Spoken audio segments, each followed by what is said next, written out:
This is Nick Despotidis, and I'm going to be talking about marketing a specialty practice, specifically an orthokeratology practice, but I'll include my experience with other subspecialties like vision therapy and specialty contact lenses. Listen, I want to thank you for joining me this evening. I've joined many webinars late at night where the last thing I want to do is listen to someone speak. So I really respect the time and commitment you've made to listen to me. I've put a lot of effort in today's talk, so hopefully your sacrifice will benefit you for years to come.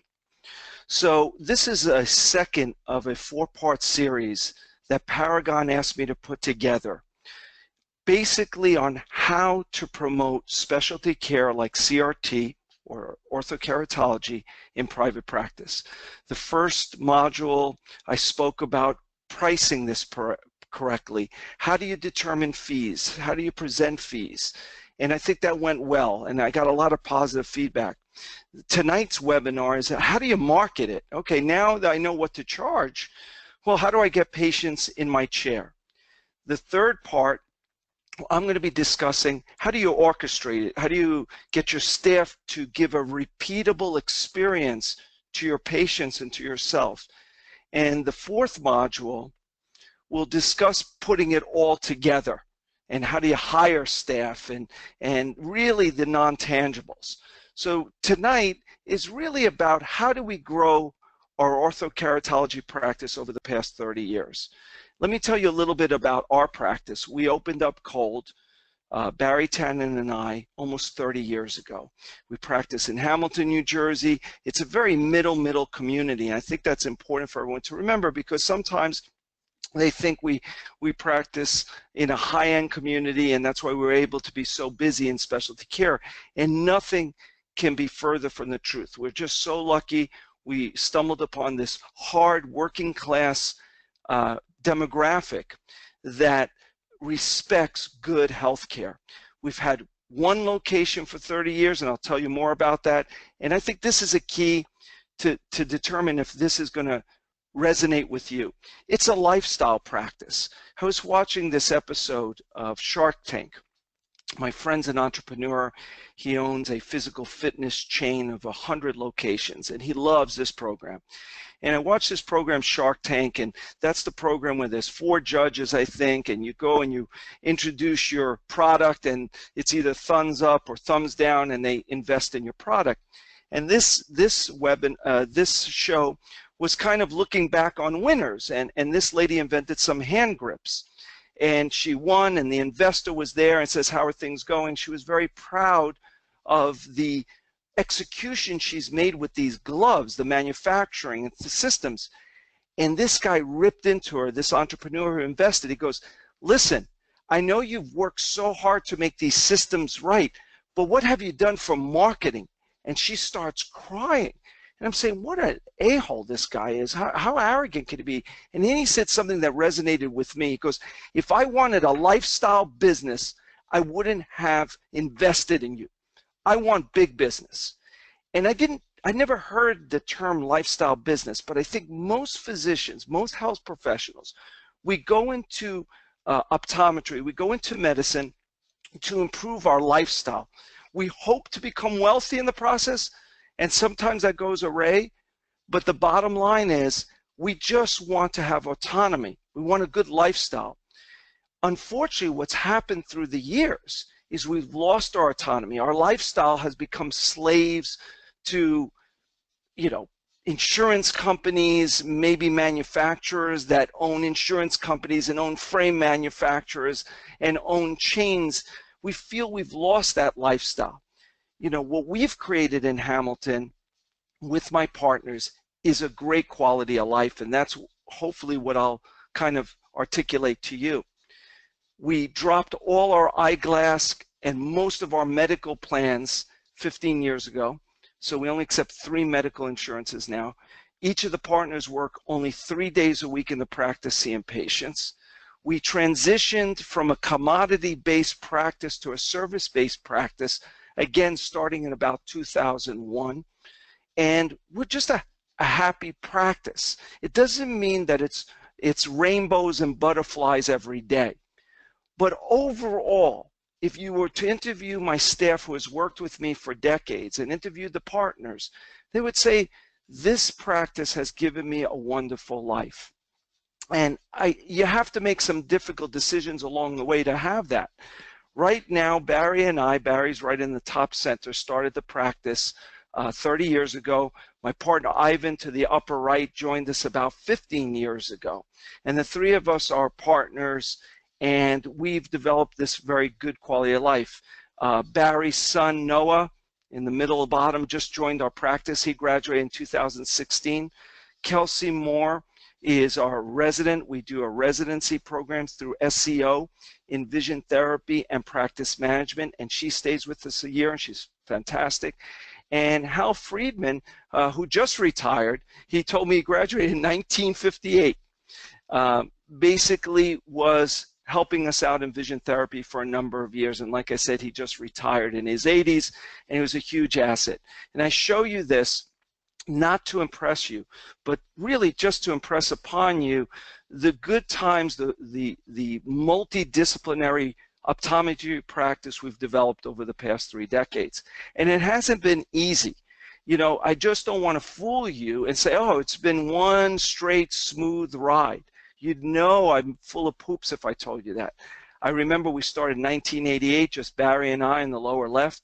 We were astute enough to hire Power Practice, so Gary Gerber was just starting out from the get-go, and we still consult with Power Practice till this day. You know, we had grand openings in 1992, and in 1996 we had the first huge meltdown.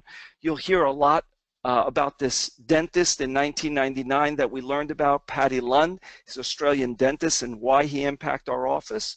And 2001 was the year we decided, listen, this is a race to the bottom, these healthcare plans, these vision plans. There's just nothing good's going to come from this. And we knew that the majority of our income was gained from eyeglasses and contact lenses.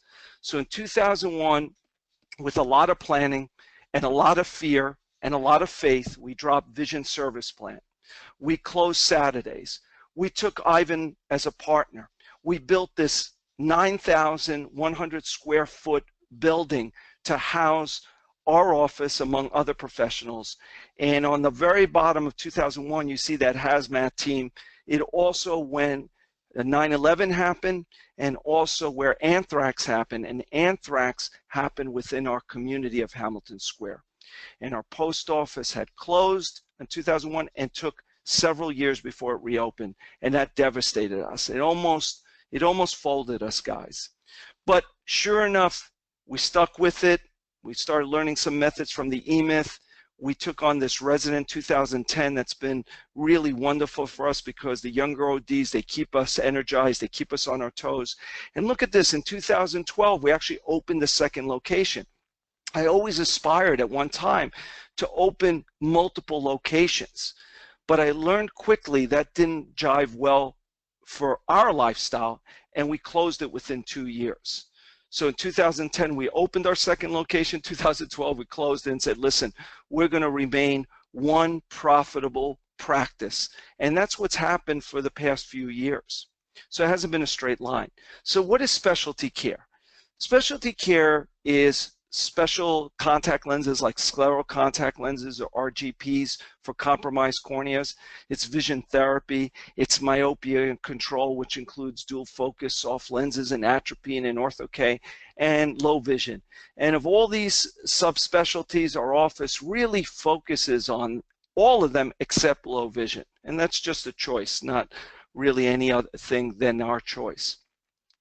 So before I begin to give you our strategy that has allowed us to build the practice that we have over the past 30 years, I love this quote, and I hope you get it right now. I'm going to teach you principles.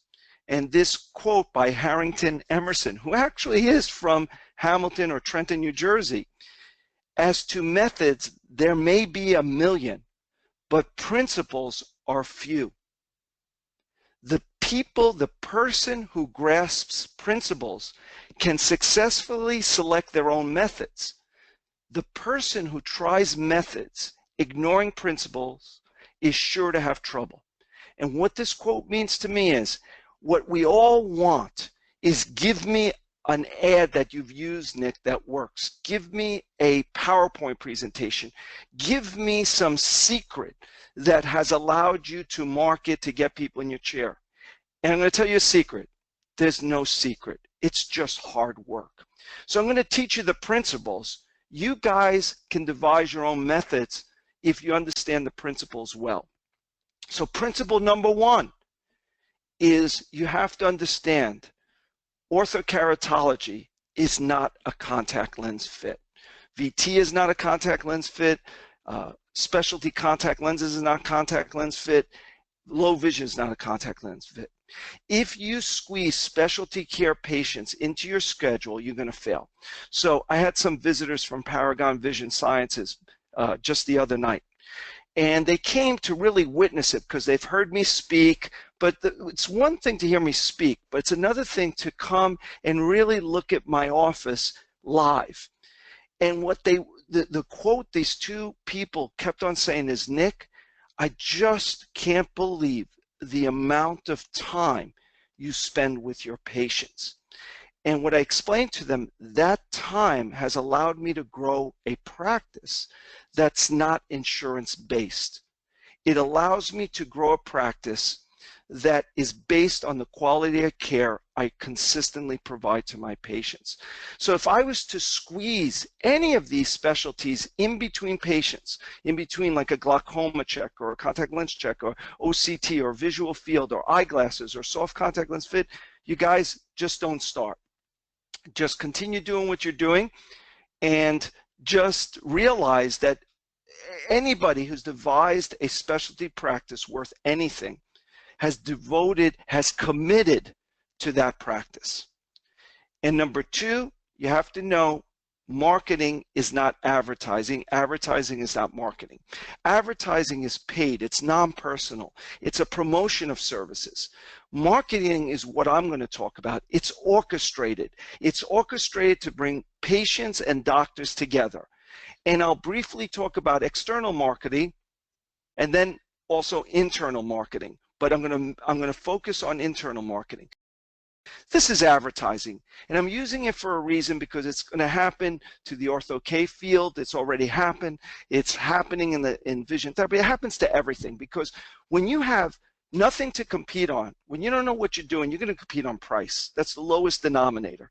So LASIK at one time when we used to do it, I guess it was 1996 through 2002 or so, 2004, it was worth doing. Now, this is my Sunday Times. It's $4.99 an eye. When that didn't work, this physician advertised $2.99 in the Sunday paper. These two surgeons are directly across the street from me, stone throw, and they're in the Valpak saying buy one, get one free. And this is neither good or bad, but it's a race to the bottom, like they say. What's happening is they have a laser, they have a commitment they've made to this specialty, and they got to pay for the laser, they have to pay for the rent, and the only way they know or trying is to get people in the door through price. And I feel that's a losing battle. And advertising in optometry can be external advertising, billboards, and I've heard it all, movie theaters and newspapers and television and direct mail. And I could tell you, having done all that, long term it doesn't work. If you're opening up cold, you may need to do this because someone is better than no one. And we did this in the beginning. But I could tell you, if you're an established practice that wants to build their practice on quality patients, this is not going to work. The new in vogue is the last one is Facebook or social media. So in marketing, I'm going to be talking about external, very little, seminars, TV, radio, social media, why it hasn't worked for me in the long term. But I'm really going to focus on internal marketing, how to create raving fans, and how do these raving fans put quality patients in your chair. So external marketing, when I started 20, 30 years ago, I did it all, guys. I'm sure you have. I was trying to advertise on newspaper, write articles for my Penny Saver and for some bigger newspapers. I was on radio and being interviewed. I gave seminars. I've given more seminars than most of you out there put together. And I was on television, like in this program here. the problem with external marketing, it may make the phone ring, but the quality of those inquiries are very poor. So you have to be either a new practice that has time or very systematized practice that has the time to filter through this poop, for lack of a better term, so you get a few quality patients out of that. My office manager, who's been with us almost from the beginning, has said anyone who thinks external marketing is the way to go is nuts. And why does she say that? When you advertise, when you take a TV ad or whatever the case may be, you're going to get the phone to ring if it's halfway decent. And they're going to ask, how much is corneal reshaping? I've never heard of it. Is it new? Does insurance cover it? Does the flex spending account cover it? Is it safe? I heard it causes blindness. Is it true? May I visit your office? May I speak to current patients? Do you have evening appointments? Are you open on the weekends? How often do I have to come in? How long do I sleep with them for it to be good?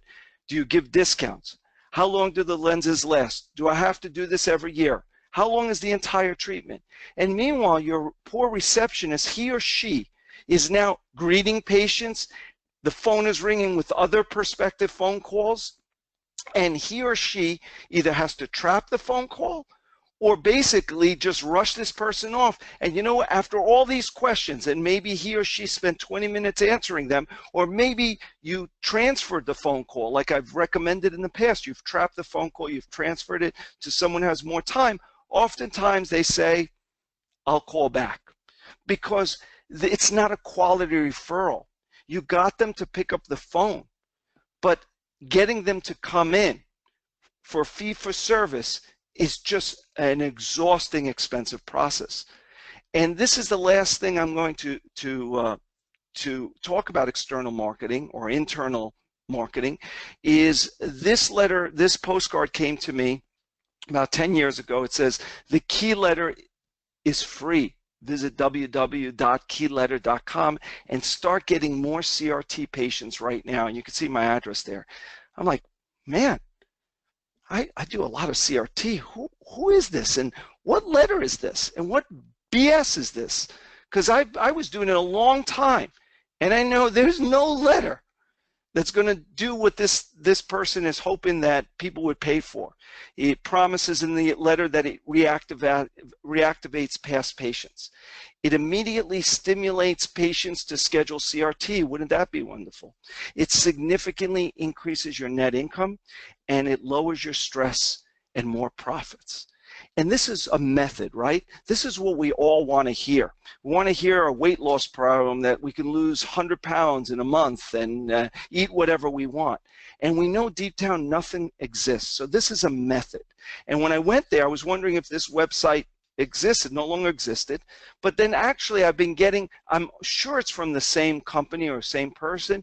Hey, we can make your social media drive CRT patients right into your office, or ortho-K patients. Same person, same type of method, and it's BS, because I know principle number 3.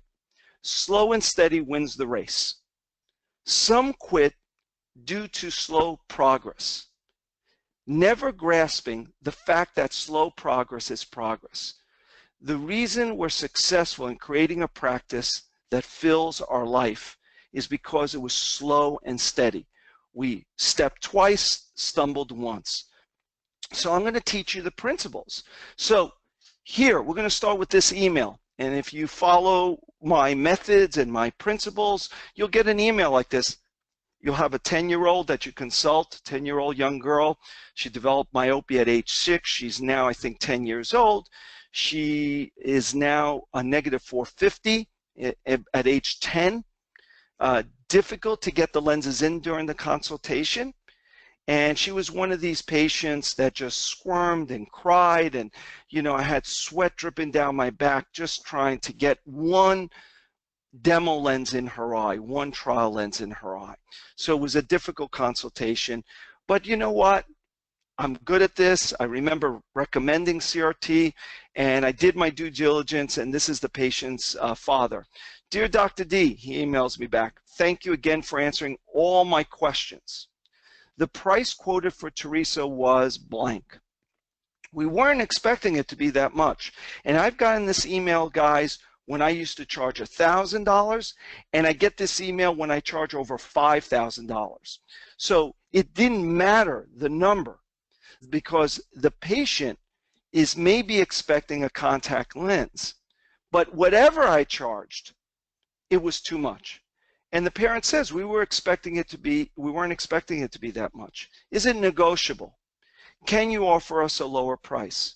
A friend mentioned Paragon CRT lens for his son. Is this the lens you're using? So what do they want to do? They want to commoditize it. If you're using Paragon CRT and I'm using Paragon CRT, then it's the same. So our marketing, our internal marketing, has always been based, whether we do vision therapy or any type of scleral lens or a gas permeable lens, I have to convince the referral source, whether it's a corneal specialist, an OT, or a parent, why is our office worthy of their referrals? That's true marketing. That's the principle. The methods always are evolving, but the question you have to answer for yourself is, why should someone refer a friend or family to my office? And if you say, because I'm the cheapest, you know you're in trouble. So we'll get back to that patient later on. So I've learned this concept from the book Raving Fans. And it's just 2 simple steps that are very, very hard to execute, but they're very simple. To create a raving fan, you have to know who is your market. And for each subspecialty, the market's different. So I'm going to talk about the orthokeratology market. So that's step 1. Know your market. And it's not myopes. And number 2, I'm going to introduce you to the concept of critical non-essentials. If you've heard me speaking before, I almost talk about it every talk. And this is from Patty Lund. Remember the dentist that was introduced into our practice in the late 1990s. He's an Australian dentist that doesn't accept insurance and cut up his front desk and did everything that no one did. And we said, either this guy is a quack, or he's not real, or he's onto something. And he turned out to be onto something. And for the past 20 years, we've been emulating our office after him. So let's talk about Raving Fans. And I think it's a book. It's an old book, I know, but it's worth getting. Is How to Craft a Raving Fan Strategy. So what is a raving fan? A raving fan is a parent who says, you have to go to Dr. D. You have to go to Dr. X. You have to. Or a referral source that says, I know this person accepts insurance for VT. I know the doctor I'm referring you to doesn't, but I trust them. Go to this doctor. I trust them. Or when the corneal specialist says, yes, I know you can get it cheaper, baby, but you know what? Your corneas have been through enough. Go to this practice. I've heard nothing but good things from patients. That's a raving fan. It could be a referral source. What I'm going to be referring to right now is a friend or family member that we've created to be a raving fan. And in order to do that, you have to be like Dr. Oz. I've never met him, but man, if I needed to go to a doctor advice, I'd want to go to Dr. Oz. He seems to take the time. He articulates. He talks about diet and vision. And that's, I think, in some small way, all of us went into the health professionals to be that kind of caring person. And something goes wrong along the way, and we somehow turn into a house, a Dr. Gregory house, because we start to get angry. We don't even know why we're angry. Maybe we're angry because our reimbursements have gone in half in many cases, or that our frame selections that we used to have are going to the internet or to the mall or to Costco. And we feel angry that we can't spend the time that we would like with our patients. And you may think this is fluff, but it's not. It's why I became a health professional. I want to help my patients. I want to know them on a deeper level than 2 eyeballs, and I want them to reimburse me for that level of care. So the number 1 principle is know your demographic. So in myopia control, your demographic is not myopes. In my office, it's the parents of myopic children. It's not myopes, it's the parents of myopic children. For the most part, the children and their parents in my office are overachievers. The parents are extremely nervous.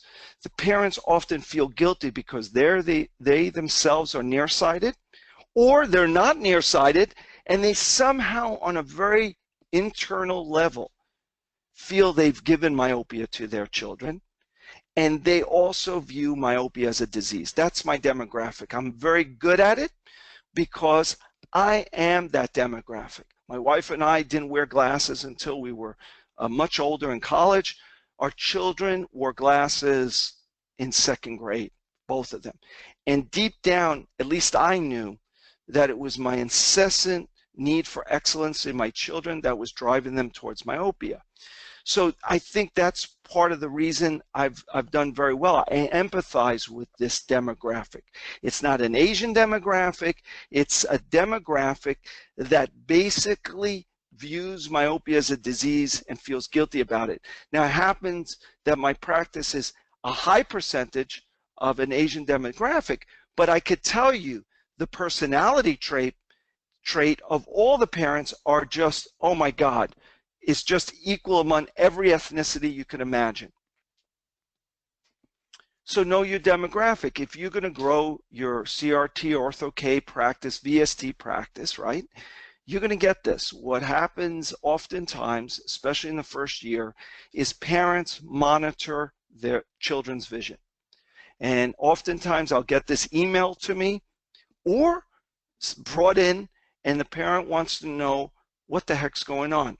In this particular case, I've taken it from a patient who sent it to me on a spreadsheet like a homework assignment, and she jotted down all her VAs, not only her VAs morning and night. I don't even know how she measured them. I'm assuming it's an iPhone, right? But she says she has a chart, she says. And but I could tell you this happens on and on again. So I have a choice now. I could say, oh my God, there's no way I'm going to do this. And this is a book I recommend, The Overachievers, The Secret Lies of the Driven Kids. And it talks about a school system, I think it's in Alexandria, Maryland, but in Maryland, and how competitive things are. And certainly we have them, and I'm sure you have them in your community. And I have a choice. I can embrace this and be an advocate for this demographic, meaning try to empathize and help them, or I can curse every time a child hands this to me during a check. So you could see if you're squeezing this in between eyeglass selections or pathology checks, you're done. If you rush this parent, there's no external, internal marketing that's going to work. So know your demographic. So I got this email just the other day. Julia woke up at midnight with eye pain. I get this at least 2 times a week. She took her OK lens out and went back to sleep. After that, she has been hesitant and skips most nights. I am concerned about this situation, exclamation mark. I would like to bring her in ASAP, exclamation mark. I look forward to hearing from you. Mom's name is Lisa.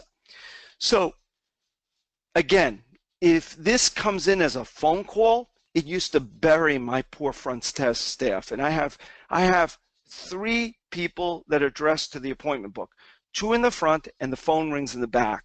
And the reason the phone rings in the back now, and that was a 20-year goal of mine, is because that phone rings incessantly sometimes, and it's never as simple as we close at 5 o'clock tonight. It's sometimes 20 minutes. So we've learned to trap these inquiries through email and our portal. And you'll learn to also, or you're going to sink, especially if you perform any level of specialty care. So know your demographic. Hi, Dr. D. This is after the visit. Thanks so much for spending time with Julia this afternoon. She put on her lens at 9 p.m. today. I referred my friend. They emailed Laurel, who works for me, for an appointment. Kind regards, Julia's mom. What the heck? Lisa, who's Julia's mom, emailed me, and the next day she's referring to me. What could have happened? What could have transpired? It's knowing my demographic and basically converting this person to a raving fan. How did I do that? I used something called critical non-essentials that we learned from the Australian dentist Patty Lunn. The second secret are critical non-essentials. Essentials are what's critical to good optometric or ophthalmic care. It's ophthalmoscopy, it's tonometry, it's a good 21-point exam, it's cover test, it's what is medically necessary, standard of care, that's essential. However, that's not essential to getting patients to become raving fans, because all of us do eye exams, and if you ask us, we probably say we do really good eye exams.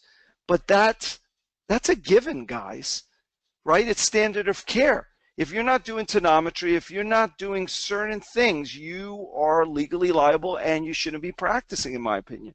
But a critical non-essential is how we grew our practice. And it requires consistency, consistency, consistency. This is critical. When you create raving fans, it's very fragile. It's a fragile relationship. Consistency will overcome resistance.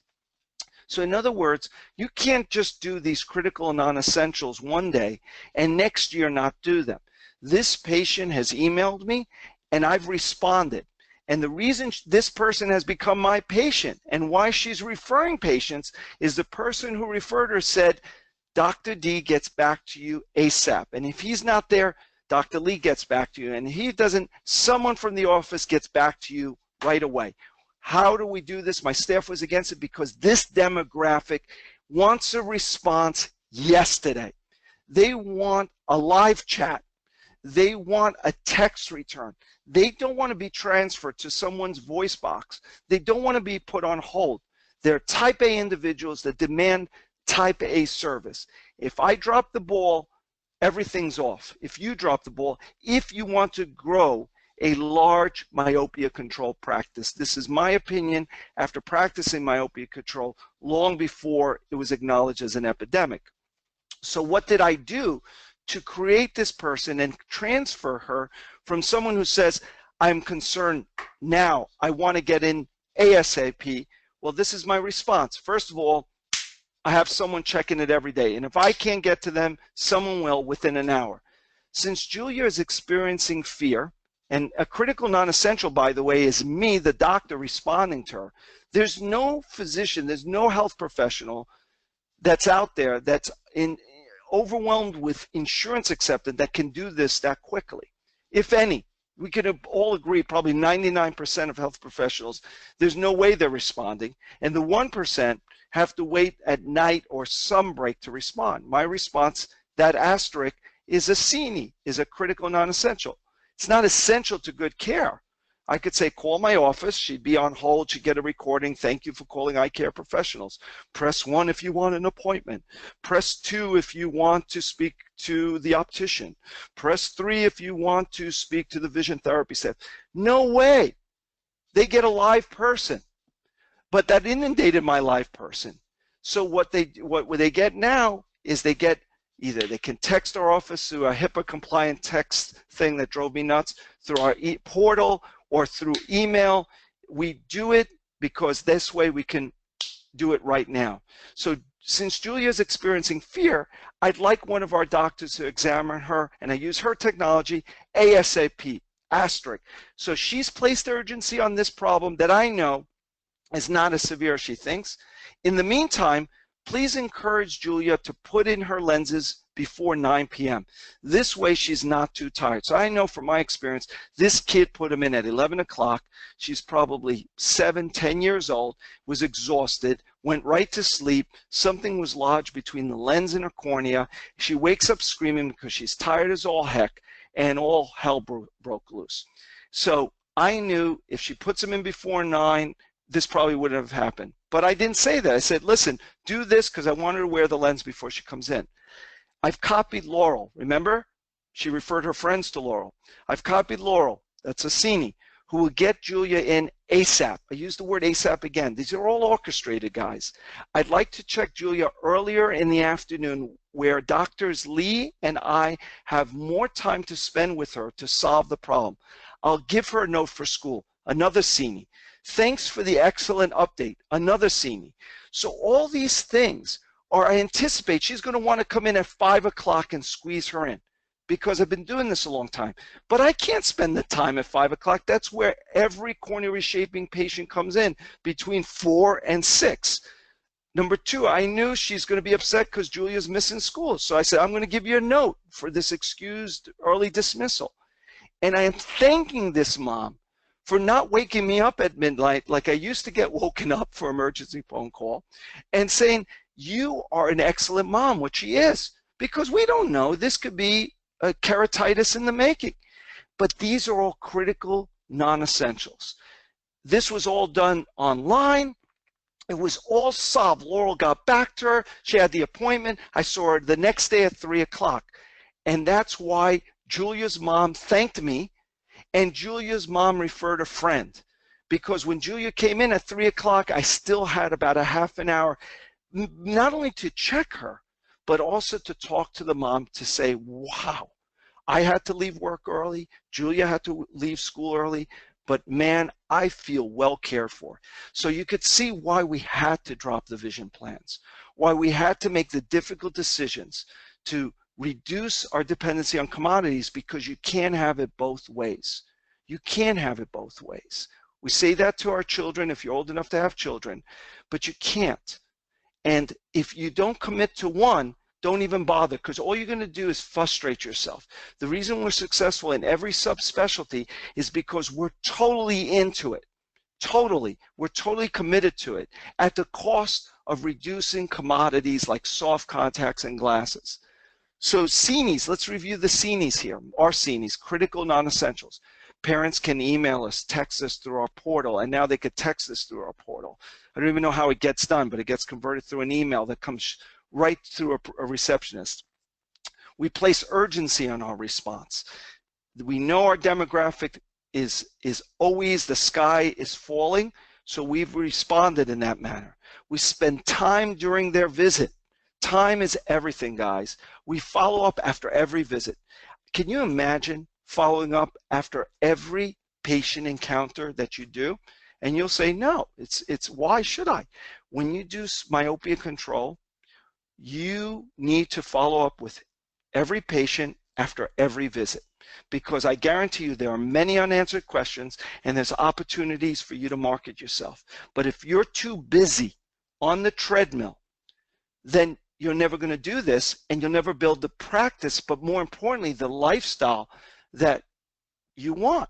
You know, how can we work 3 days a week and enjoy ourselves all the majority of the week by growing the practice or golfing or spending a time with our kids? It's because we're all in, guys. And it's not always, I showed you earlier, it's not all Chuck E. Cheese or Disney World, but overall it works very well. And we have dedicated staff assigned to patients. In this case, it was Laurel. So the ultimate goal in marketing is have all successfully fit okay patients refer other potential candidates to your practice. And what I call them is a qualified lead, a qualified referral. So during the consult, they're usually referred by someone in our office. They're referred by ourselves in our primary care clinic, but more often than not, than a friend and family. In VT, they're more often than not referred by a OT, an occupational therapist, maybe a concussion specialist or a neurologist. It could be a learning specialist, a reading teacher, it could be a PT, it could be an OD, but they're usually referred by a professional. If it's specialty contact lenses from a compromised cornea, it's usually from a corneal specialist. And if I did low vision, I guarantee you it'd be from a retinal specialist. But now, you got them in your chair. So for all those subspecialties I just mentioned, we spend a minimum of an hour with them, because the first impression is everything. Just because a friend or a professional referred them doesn't mean they're going to whip out their Visa card. They'll whip out their insurance card, but they won't whip out their credit card or their hard-earned dollars unless they understand exactly what you're offering their child. And they receive information prior to the visit, the consult, during the visit, and after the visit. And we email them after the visit. That's why the father, in that example I gave you earlier, said, hey, is this negotiable? Are you going to fit them with CRT? What lens are you going to fit them with? Why is it so much? And we provide reports afterwards. No matter who comes in for specialty care, gets a report that is substantial. And I learned this from my partner, Barry. And I'm going to invite you to join our Facebook group, but I interviewed Barry. And what he said in a 3-minute interview, and I'm not even sure if the attendees got this, but he said, one of the key marketing things I do to have grown VT as much as I have is I write a very detailed patient-specific report. And I wasn't doing it until I heard him. I was writing a report, I was inserting it in this very nice folder, but since I've done that, I've differentiated myself from many of the practitioners long after the patient leaves the consult room.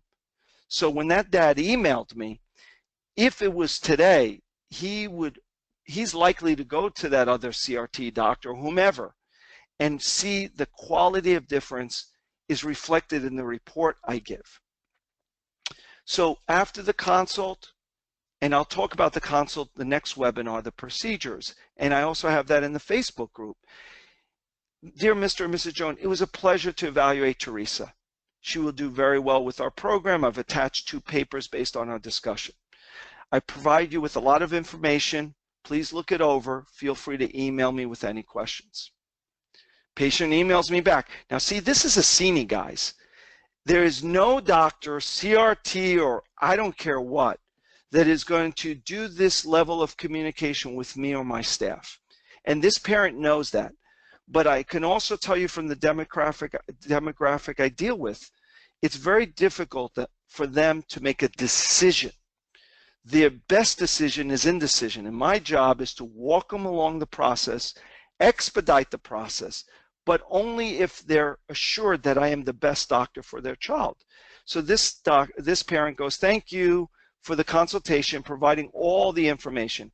I've read online and understand that there are 2 types of FDA-approved ortho-K lenses, CRT by Paragon and VST by B&L. Which is better?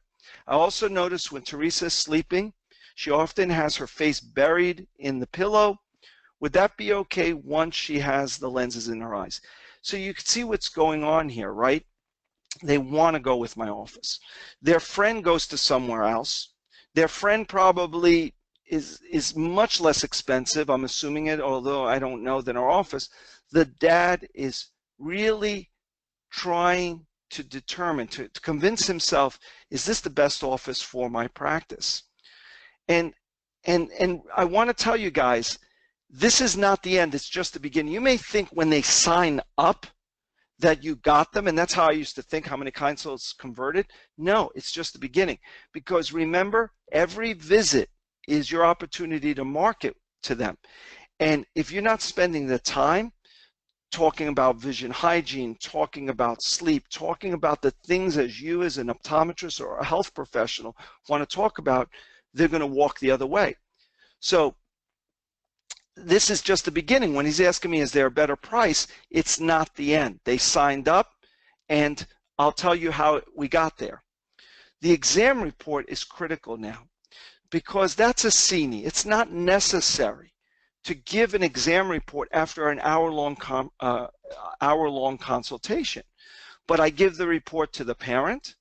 I give the report to the referring doctor and the parent, because sometimes I'll get a referral from an OD or from some health professional, and I'll make sure to copy the parent. Same thing if I get some kind of referral from a pediatrician, to anyone sharing in the care of the child. But most often it's just to the parent, because even if they sign up the night of, which we've developed very good systems to do that, there's still buyer's remorse. They've spent a few $100s, a few $1,000s, they go home, they have nothing in hand. Well, now they have something of substance. And what does the report have, Nick? Well, it has their background, you know, are they myopic? How old is the child? It has whether the parent wears glasses or not. Remember, there's a lot of guilt associated. We take retinal photographs even if they were referred by another doctor to assure there's no pathology going on in the retina, even though this is a consultation. We give them the topography and we give them something called the myopia profile. And I encourage you, if you've never heard of this, Dr. Kate Gifford, I've never met her, I've never met her husband. I've used their website, my www.myopiaprofile.com. She has a wealth of information. she says to train the ODs, but I'm telling you, I use her site to help educate my parents on why there's a myopia epidemic. And I use a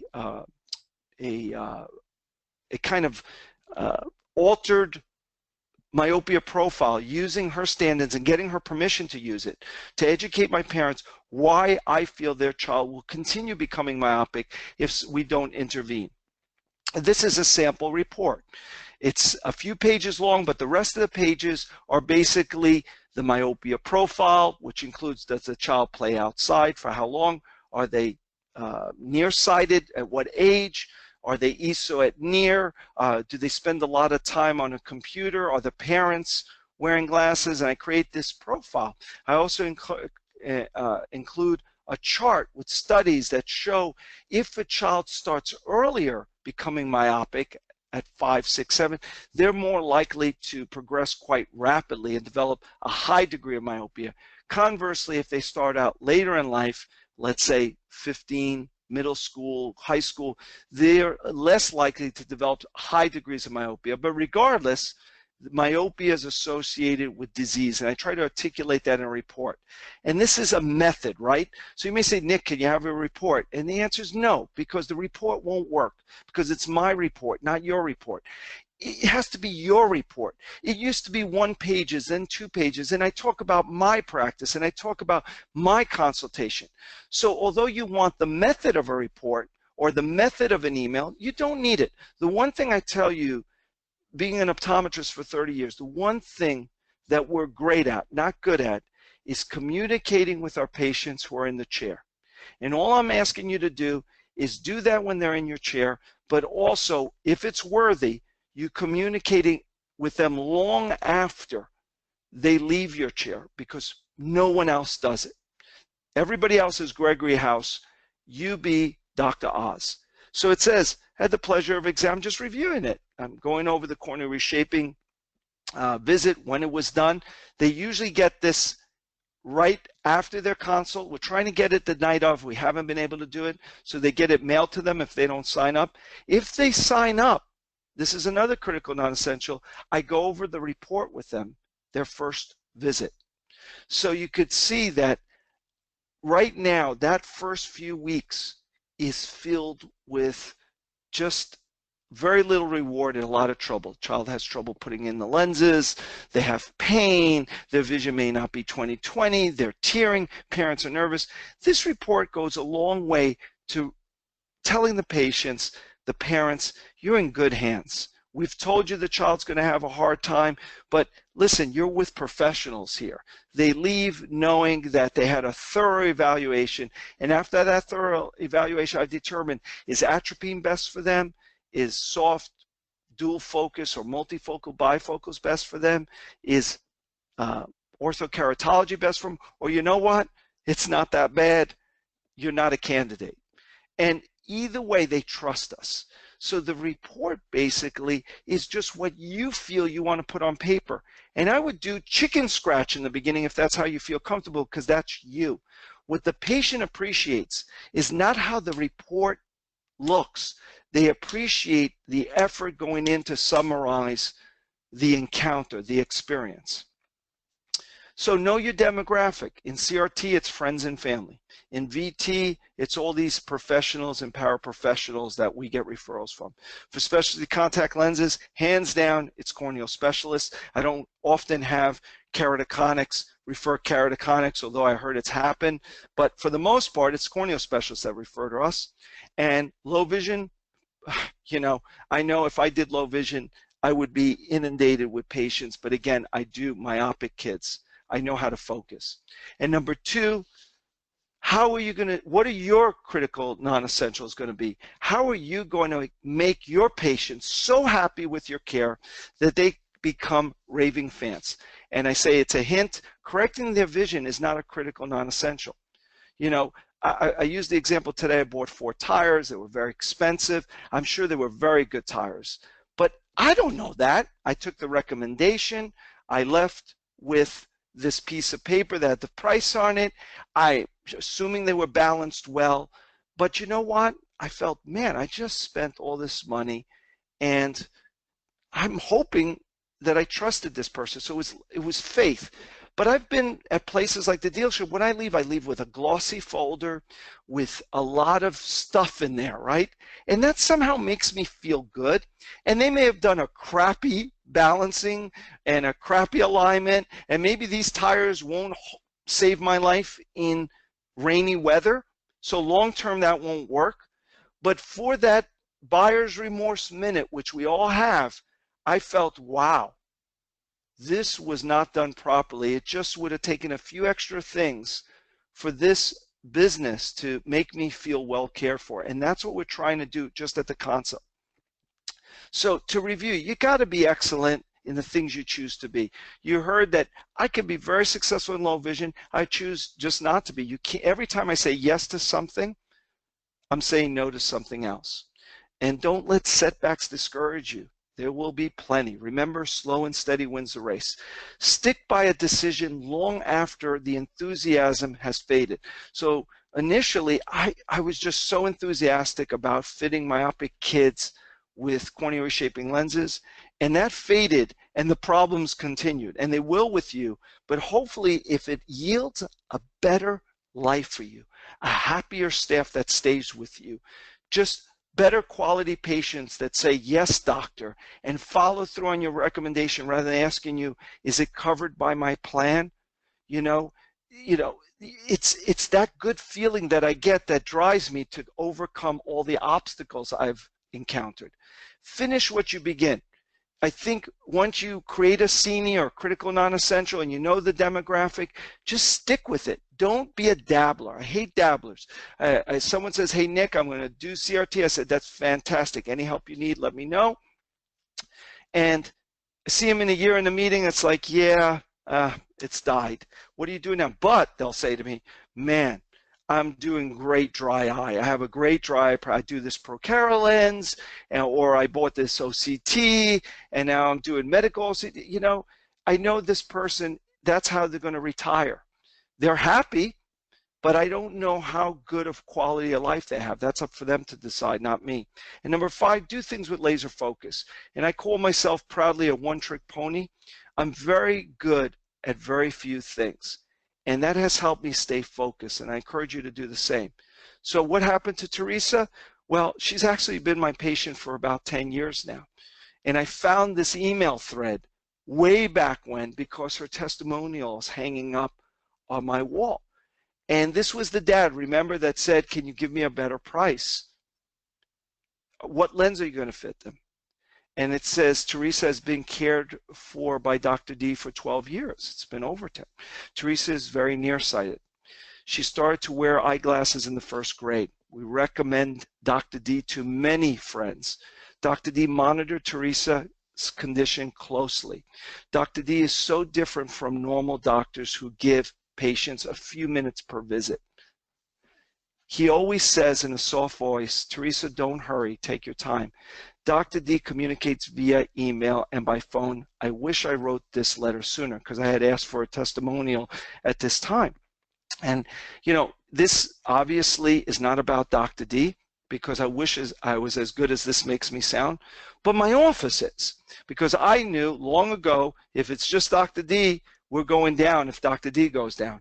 And I feel very confident and just taking on Dr. Noah Tannen, that's just been with us a few weeks. He gets it. He gets the principles. Even though he may not know how to fit an ortho-K lens as well as I or Ivan does yet, he'll learn that. That's a method. He gets it. He gets what we're trying to do. And instead of feeding him primary care patients, what are we doing? We're feeding him specialty care patients. We're not leaving just specialty care patients for Ivan, myself, and Barry. We're feeding him as well as the resident consults, because that's good training. That's where you learn the principles. These ODs like you are very smart. You can develop the methods, but the principles are know your demographic and how are you going to go well beyond just good vision care so they become your raving fans. Before I close tonight, and I thank you for sticking with me, it went very fast, is Barry and I will be speaking in about 2 weeks at this year's Academy meeting.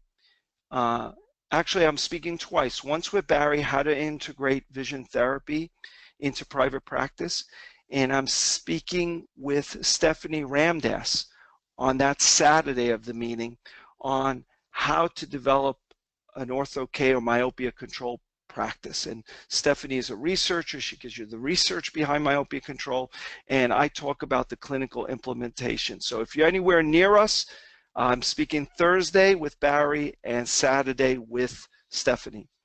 I'm also speaking in January, the 25th to the 28th, at the Global Lens Symposium. I'll be talking about, guess what? Orthokeratology, myopia control. I think I'm speaking on Saturday. So I encourage you, if you want to come to this meeting, I haven't been there in a long time. I've heard nothing but good things about it. So I encourage you to at least commit and come and hear not only me speak, but just wonderful speakers. And lastly, this is my best meeting that I have not missed in over a decade. I speak there. I do a newbie course on Ortho-K for Dummies. Guys, mark your calendar. I'm not on the board. I have no vested interest other than giving a workshop at the meeting and also speaking at the meeting.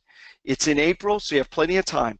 If you want to learn about specialty care, and more importantly, if you want to be around like-minded people, some who are just as scared as you, and other people who myself who took the dive a decade ago or more, this is the meeting you got to go once. If you go once, I promise you, you'll want to go twice and more. So that's in April of next year. I think it's in Orlando, Florida. But regardless, mark your calendars. And in closing, the newest thing I did after I give this workshop, Supercharge, is I try to keep everyone engaged and not lose enthusiasm by putting on this, what I consider a very useful Facebook page. It's Supercharge Your Practice. And if you want to, it's a closed group. You can email if you can't find it, if you find it on Facebook, you just put in a request to get invited in the group. Laurel screens you. She's one of our cornea reshaping techs. Make sure you're an OD, make sure you're a quality person, and we'll accept your invitation. And you can also email a request at my office email, contact us at eyecareprofessionals.com. And with that, I thank you. We're a crazy bunch. We're eccentric. We're not crazy, but we're eccentric. But we're happy. And next time I'll talk to you about how it wasn't always like that in my office. It was run by people, not systems. And how do we get people to stay with me for not just 5 years, but for 30 years or 20 years or 15 years? It's all part of not only marketing to your patients, but it's also marketing to your staff. So like I began with, I know you're exhausted, and believe me, so am I. But I don't take this opportunity to speak to you lightly. Thank you very much. And like I say in the Supercharge Facebook group, it's your life, your practice, your way. Good night.